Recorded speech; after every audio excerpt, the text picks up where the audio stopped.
we are back at Kilgore at the East Texas Hardware and Pro Shop. Super nasty day in East Texas, so if you hear any extra background noise, just know that's rain hitting the building. So what better day to come down to the Pro Shop and continue to review these bows. So if you haven't yet, subscribe, because once we hit 1,000, we are giving away a thermal hog hunt for you and a buddy to come down here and hunt with us.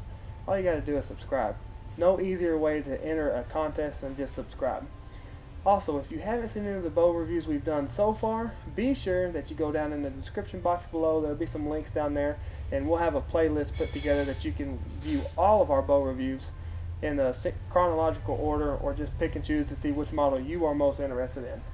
Today, we're going to look at the PSE Nock On NTN 33.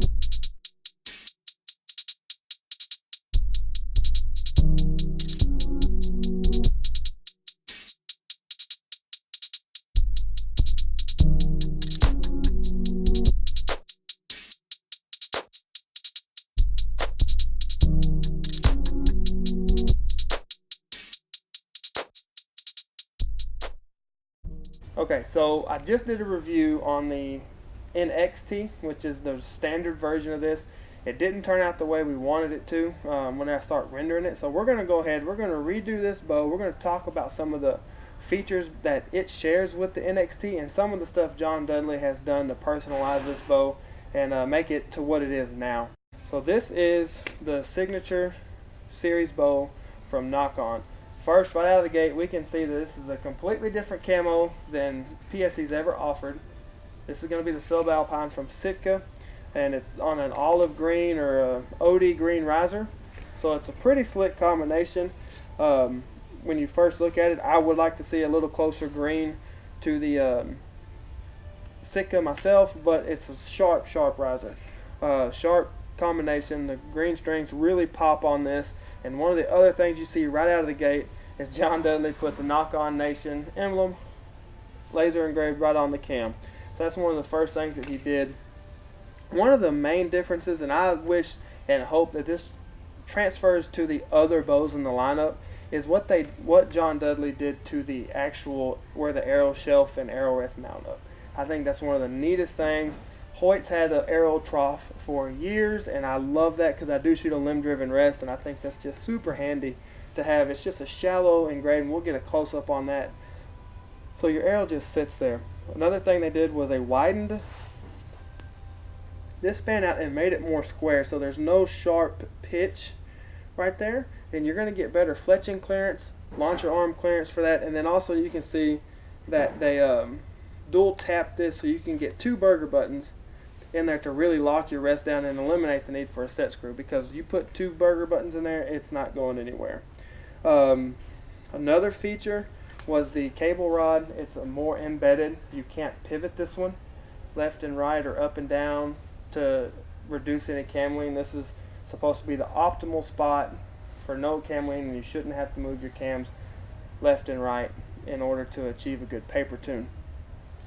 Speaking of the cams, one thing that I've noticed, one of the last PSEs I shot was the Evolve, and it had a super small axle. These are super beefy, and that's going to really make this cam a lot more stable versus some other axles. This looks like a 1/4 inch axle they're using, which is, I really like that upgrade.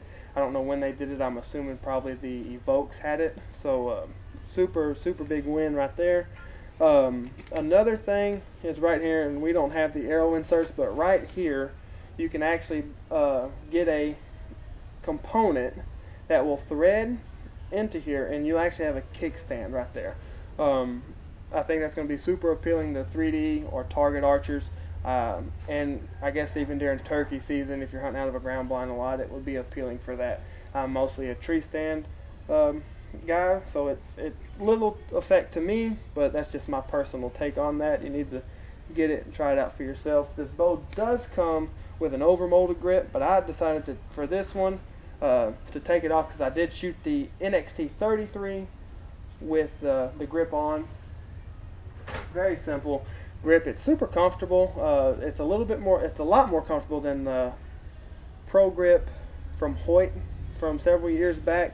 Not as comfortable as the Exact Grip, and definitely not as comfortable as something like an Ultra View or something, but it does just slip right on, and 2 bolts secure it right there. But for this purpose, we're going to take it and shoot it straight off the riser, which is typically how I like to shoot bows.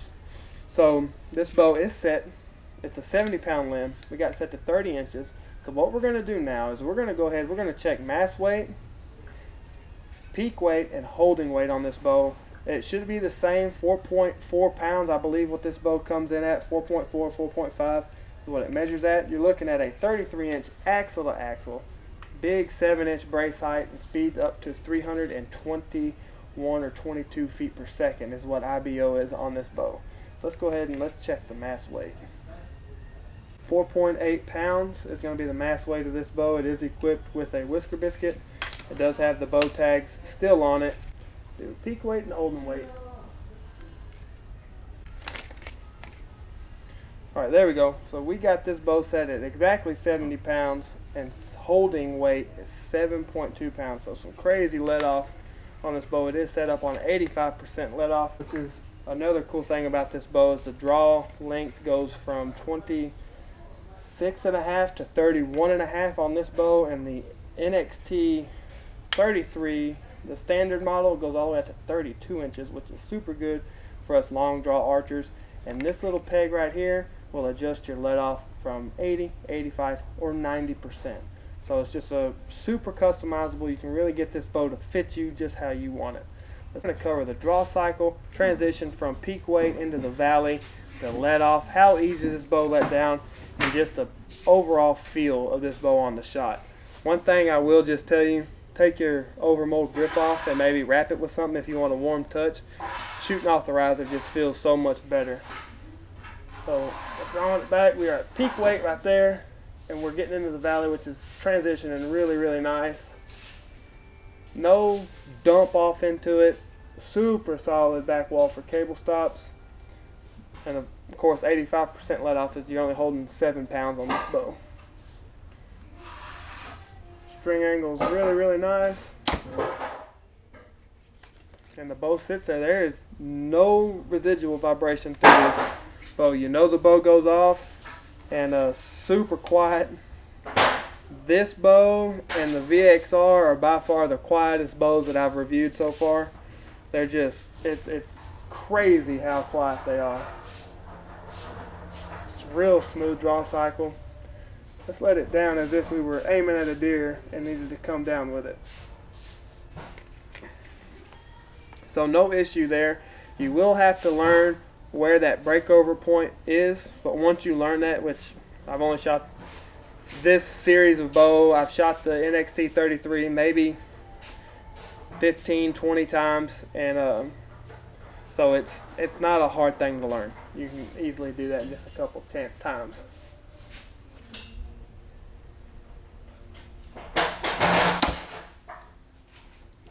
Just a super sweet bow. I really wish we could rip that data card off and just, because that's really all that I hear on this bow is that data card. Just, it's amazing how dead in the hand this bow is.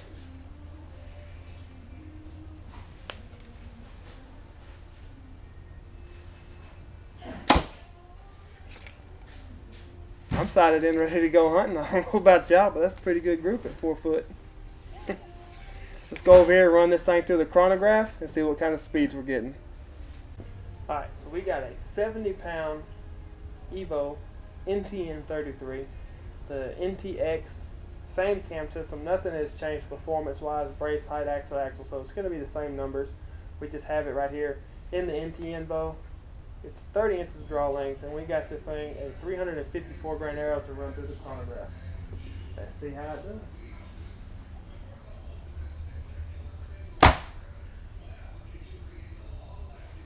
319. 418 grain arrow.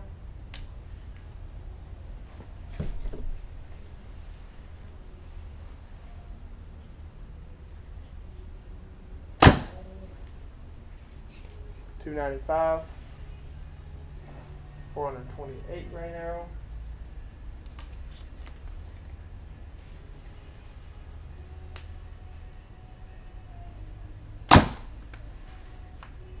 276. 515 grain arrow.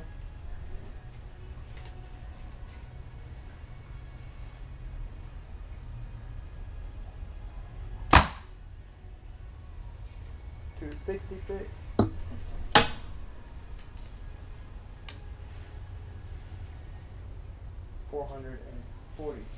542 grain arrow.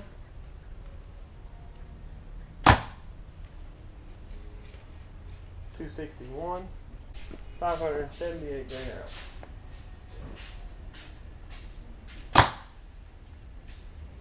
253 feet per second.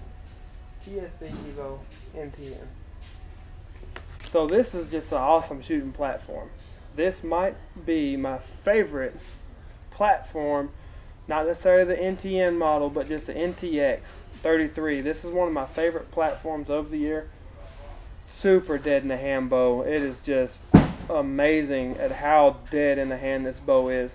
There's little to no vibration, and by that I mean there's none. There's no vibration that just resonates through this riser. Super clean machine work. It's just a phenomenal bow. The color fusion process they use is one of the best right now in the industry, and that's saying a lot because just 5 years ago they did not have a good finish. Okay, and it is what it is whenever it comes to that. They did not have a good looking camo pattern. They only offered it in one camo pattern, and then they finally got a cryptic, and then some other camo patterns came along with them, but just their process has gotten so much better. I just can't get over this bow. It's a flat out shooter. I don't think you're going to regret if you just ordered one without ever shooting it. It's going to be a very forgiving bow, very forgiving platform, and it's plenty fast by all accounts. It's shooting right there with its IBO. Its max IBO is 322. It was 3 feet per second off. By the time you get it tuned up to perfection, probably lose the whisker biscuit, you're probably going to actually shoot in that 324, 325 range, okay? So don't let these numbers always be the only thing that determines whether you buy a bow. Just know this bow performs and it's super efficient, and it just feels really, really good through the entire draw cycle. Through every part of this bow just feels really, really good. And I think if you come down here and you put one to the test, this is probably going to be the bow that you leave with.